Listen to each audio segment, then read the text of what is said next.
Does it feel a lot like the last couple games before this? It does. I feel like the guys are competing hard. We're defending hard as a team. When you look at this Toronto team with some of the personnel that they have, it's similar to Edmonton in the sense that they're two of the more dangerous teams, offensively anyway. They're high-octane offensive teams, and I think we're defending extremely hard against them. I thought we had a bunch of looks again. And, the key for me right now is we've got to make sure we don't get discouraged. I just think it was a big point for us. It's an important point for us. We've got to make sure that we control our own mindsets here moving forward.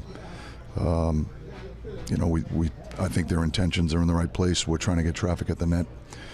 We're willing to get inside. We had some real good looks inside.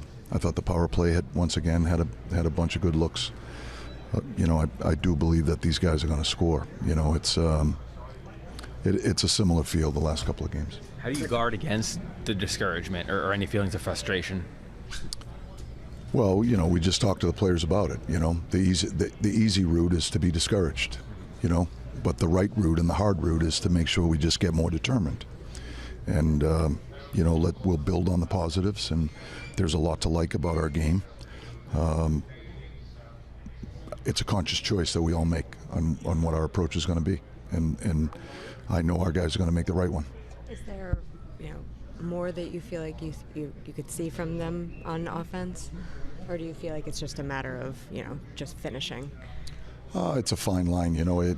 Coaching the offensive side of the game is one of the more challenging ones in my experience, because if you're not careful, you can overthink things, and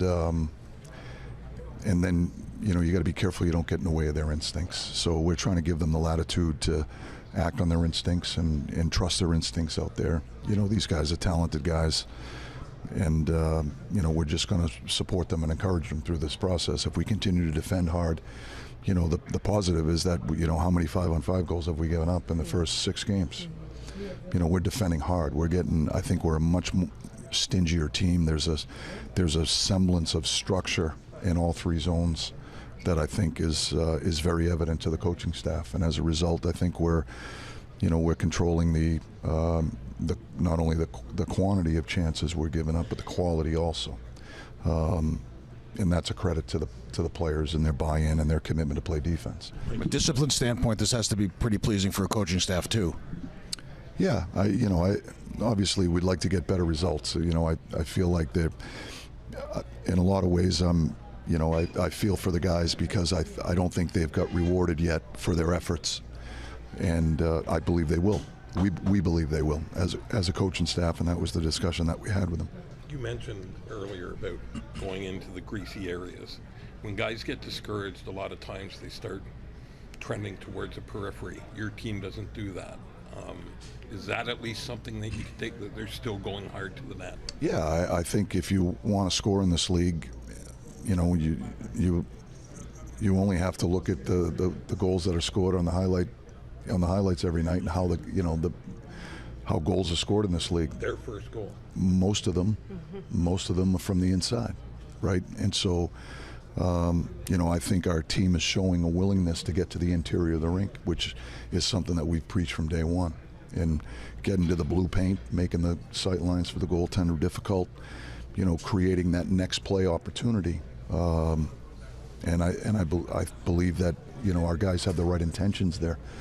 We're getting inside. We had some looks inside. There were some great rebound opportunities that we didn't finish on. So I think we got to stay the course here. What's that?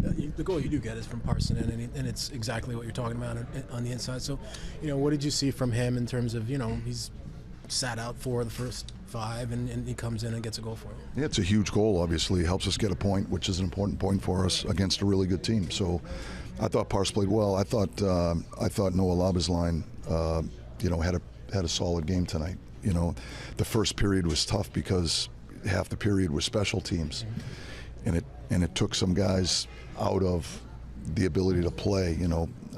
Once we started to get into the flow of the game, the second and third period, we had the ability to roll the bench over and give everybody an opportunity to get into the game. And I thought Lobbs' line played well tonight. You know, that the pace of that game was fast, and you know, I thought they handled themselves extremely well.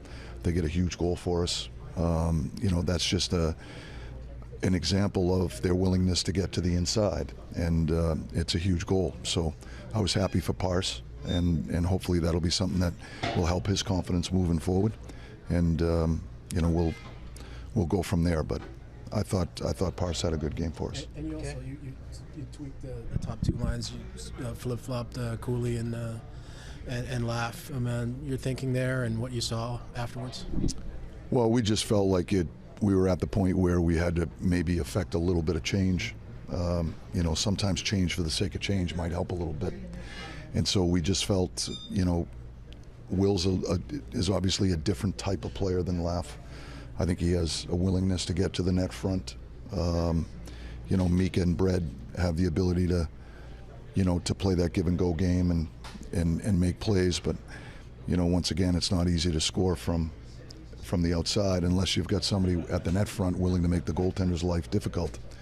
And so, you know, we thought maybe that switch might help them there with Will's size and his willingness to get to the net front. And so I think JT's line, you know, JT by nature goes to the net front a lot. He's excellent at it. I think he's a lot to handle there. So it was just a little bit of a tweak to try to see if we could affect some positive change.